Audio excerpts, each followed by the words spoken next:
श्री परमात्मने नमः। अथ त्रयोदशोऽध्यायः। क्षेत्रक्षेत्रज्ञविभागयोगः। अर्जुन उवाच प्रकृतिं पुरुषं चैव क्षेत्रं क्षेत्रज्ञमेव च एतद्वेदितुमिच्छामि ज्ञानं ज्ञेयं च केशव। श्रीभगवानुवाच इदं शरीरं कौन्तेय क्षेत्रमित्यभिधीयते एतद्यो वेत्ति तं प्राहुः क्षेत्रज्ञ इति तद्विदः। क्षेत्रज्ञं चापि मां विद्धि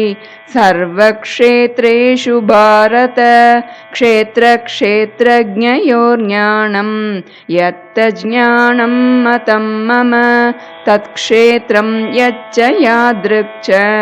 यद्विकारि यतश्च यत्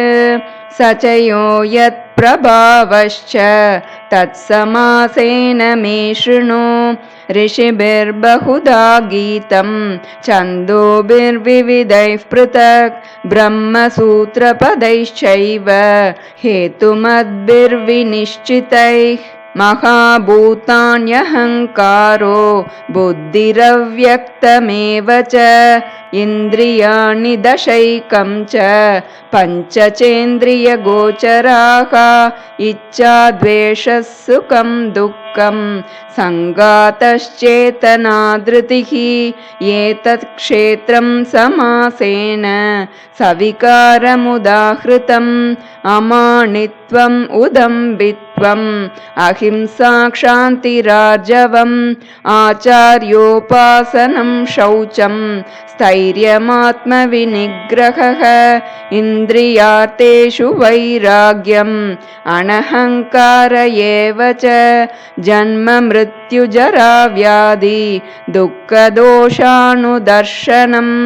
असक्तिरणभिष्वङ्गः पुत्रदारगृहादिषु नित्यञ्च समचित्तत्वम् इष्टानिष्टोपपत्तिषु मयि चानन्ययोगेन भक्तिरव्यभिचारिणी विविक्तदेशसेवित्वम्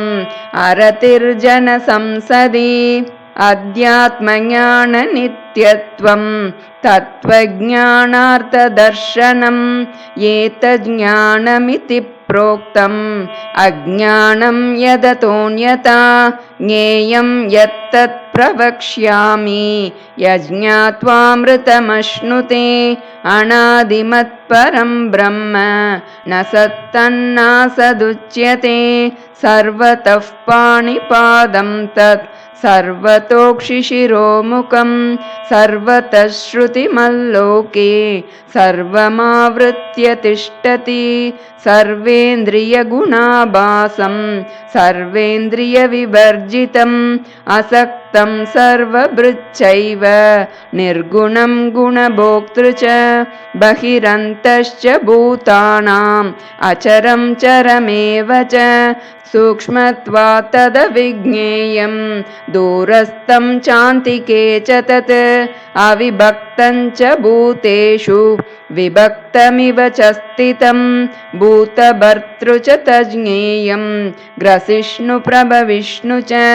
ज्योतिषामपि तज्ज्योतिस्तमसः परमुच्यते ज्ञानं ज्ञेयं ज्ञानगम्यं हृदि सर्वस्य विष्ठितम् इति क्षेत्रं तथा ज्ञानं ज्ञेयं चोक्तं समासतः मद्भक्तये तद्विज्ञाय मद्भावायोपपद्यते प्रकृतिं पुरुषं चैव विद्यनादीवुभावपि विकारांश गुणांशैव विद्धि प्रकृतिसम्भवान् कार्यकारणकर्तृत्वे हेतुः प्रकृतिरुच्यते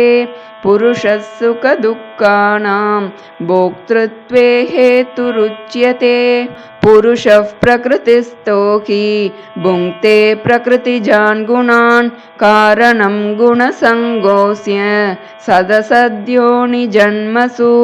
उपद्रष्टानुमन्ता च भर्ता भोक्ता महेश्वरः परमात्मेति चाप्युक्तो देहेऽस्मिन् पुरुषः परः य एवं वेत्ति पुरुषं प्रकृतिं च गुणैः सह सर्वथा वर्तमानोऽपि न स भूयोऽभिजायते ध्यानेनात्मनि पश्यन्ति केचिदात्मानमात्मना अन्ये साङ्ख्येन योगेन कर्मयोगेन चापरे अन्ये त्वेवमजानन्तः श्रुत्वान्येभ्य उपासते तेऽपि चातितरन्त्येव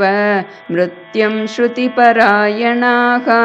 यावत् सञ्जायते किञ्चित् सत्त्वं स्थावरजङ्गमं क्षेत्रक्षेत्रज्ञसंयोगात् तद्विद्धि भरतर्षभ समं सर्वेषु भूतेषु तिष्ठन्तं परमेश्वरं विनश्यत्स्व विनश्यन्तं यः पश्यति स पश्यति समं पश्यन् हि सर्वत्र समवस्थितमीश्वरं न हि नस्त्यात्मनात्मानं ततो याति पराङ्गतिम् प्रकृत्यैव च कर्माणि क्रियमाणानि सर्वशः यः पश्यति तथात्मानम् अकर्तारं स पश्यति यदा भूतपृथग्भावम् एकस्तमनुपश्यति तत एव च विस्तारं ब्रह्म सम्पद्यते तदा अनादित्वान् निर्गुणत्वात् परमात्मायमव्ययः शरीरस्थोऽपि कौन्तेय न करोति न लिप्यते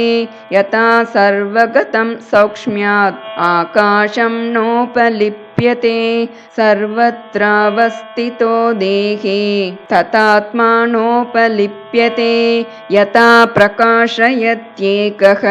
कृत्स्नं लोकमिमं रविः क्षेत्रं क्षेत्री तथा कृत्स्नं प्रकाशयति भारत क्षेत्रक्षेत्रज्ञयोरेवम् अन्तरं ज्ञानचक्षुषा भूतप्रकृतिमोक्षं च ये विदुर्यान्ति ते परम् ॐ तत्सदिति श्रीमद्भगवद्गीतासु उपनिषत्सु ब्रह्मविद्यायां योगशास्त्रे श्रीकृष्णार्जुनसंवादे क्षेत्रक्षेत्रज्ञविभागयोगो नाम त्रयोदशोऽध्यायः।